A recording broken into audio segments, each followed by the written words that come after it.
We're going.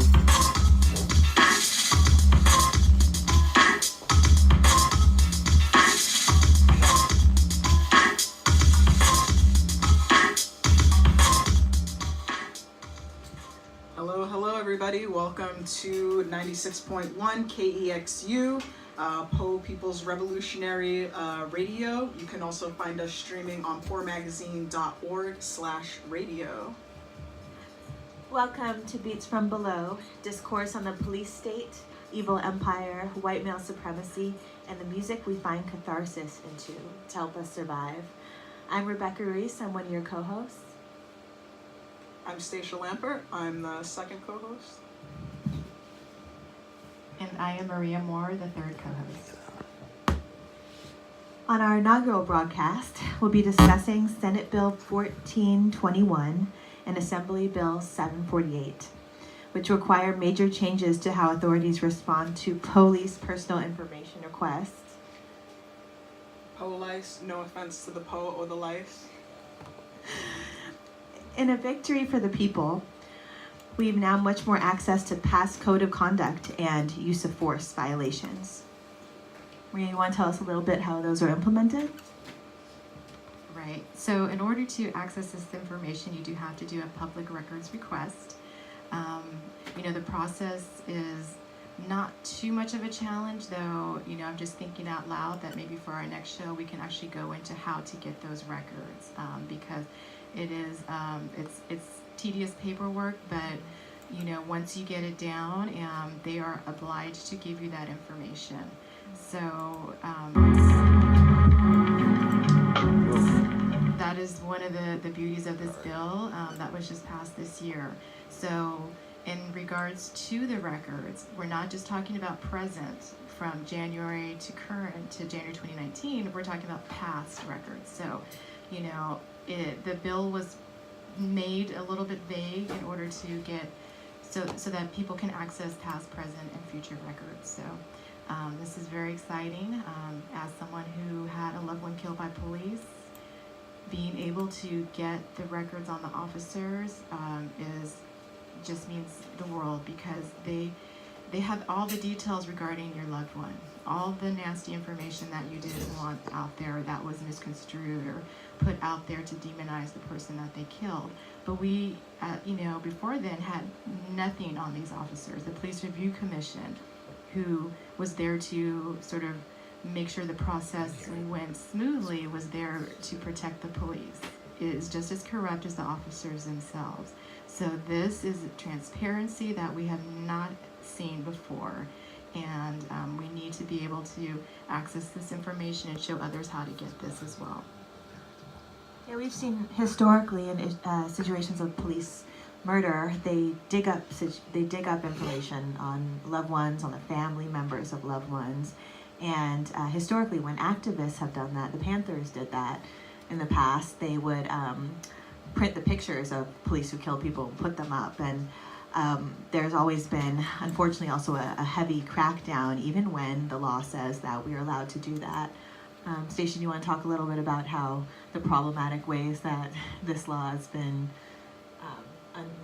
the lack of enforcement happening, maybe? Yeah, so as it goes with trying to use the law against those who enforce the law, they find ways around it. And there was a case recently, so this law was passed in September, end of September, I think it was signed by the governor. And just like at the last week of February, there were 2 journalists who were threatened with legal action by the DA, Xavier Becerra, for having, in Berkeley. So they worked for like an investigative reporting center, and they requested a list of criminal cops through a public records request, and then got, when the DA found out that they had that information, they were threatened with legal action if they did not destroy those records. So it's kind of like, we have this law that says that we, the public, are entitled to these records if we go through this long bureaucratic process, but then we're still subject to maybe more loopholes and evasions that say, we actually aren't entitled to this information. We're going to get in trouble just for having it, even if we requested it the right way. It's kind of like body cameras. That's another reform that people have requested for police officers, and they mostly use the footage to criminalize the people who are recorded on it in their interactions with the police, rather than the police themselves being held accountable. So it's just another dynamic to the whole situation. And I think the issue with body cameras as well is if people don't view our family members as in their full humanity, the video is not going to make a difference.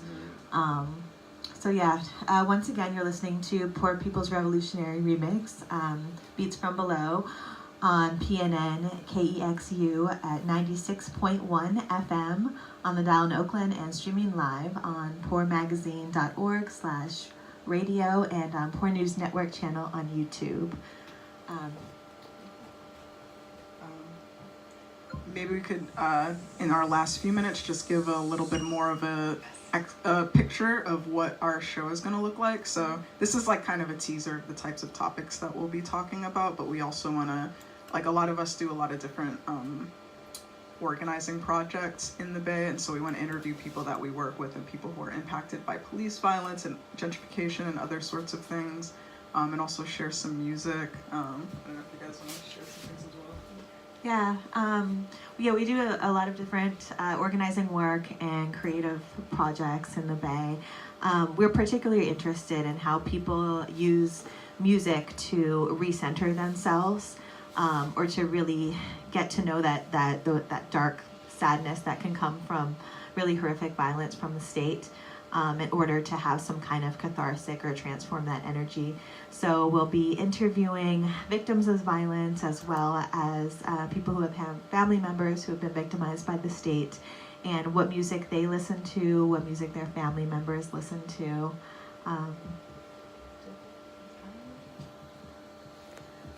So in regards to my sister, I requested my own records request. So I think moving forward, it'll be interesting and cathartic for me, as well as other families, to go through the information that I was able to obtain, and to go through the documents, and just to show sort of what we can glean from this and how other families can use this information. I mean, if you still have maybe something that's still going on, ongoing trial, our case is in appeal, maybe we can use this information. It's not clear at this time, but it's just gives you an in-depth look at the behind the scenes, that information that we never used to have access to, and how they use that, the lies they tell, and just to be able to process that, and hopefully other families will be able to share their experiences as well.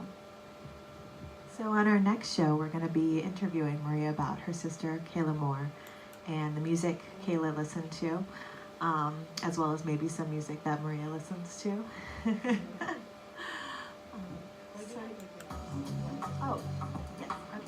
So I just wanted to bring up International Women's Day. So the International Women's Day rally is going to be held at the Oscar Grant Plaza, protesting against violence against women on March 8th from 5 to 7. I will be attending to discuss police violence against trans women, one of the most invisible violences against women. I will be talking about police transparency, police violence, and what happened to Kayla. So if you can make it, that'd be great. Once again, that's March 8th from 5 to 7 at the Oscar Grant Plaza. Beats from Below, yeah. Watch this space. KEXU 96.1 Crossroads Radio, poormagazine.org/radio. Watch our live stream. Thank you, everybody, and have a good night. All around in my hometown, they are trying to track me.